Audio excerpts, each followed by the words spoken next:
Bonjour à tous, ravi de vous retrouver sur France 24 dans À la Une et on commence avec les titres de cette édition.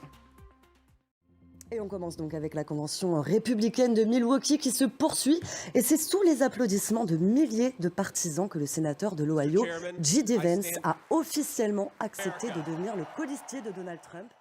Et on rejoint notre correspondant Mathieu Mabin depuis la convention de Milwaukee. Bonjour Mathieu Mabin, vous suivez pour France 24 cette convention et l'investiture de J.D. Vance, le sénateur de l'Ohio vient de se tenir. Il vient de tenir un discours. Que faut-il en retenir ? Merci beaucoup Mathieu Mabin depuis Milwaukee.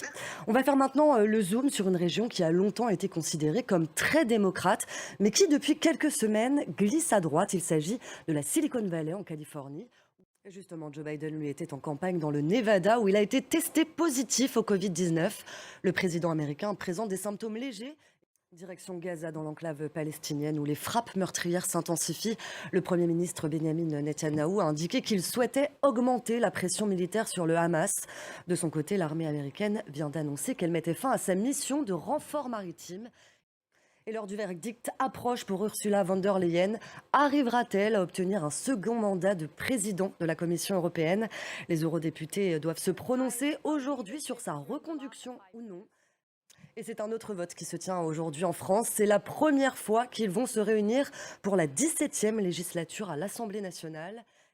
C'est le choc, ce sont les mots du délégué général de la Fondation Abbé Pierre après la révélation de témoignages rapportant des faits d'agression sexuelle sur plusieurs femmes. C'est la fin de cette édition, restez avec nous sur France 24, prochain journal dans 15 minutes.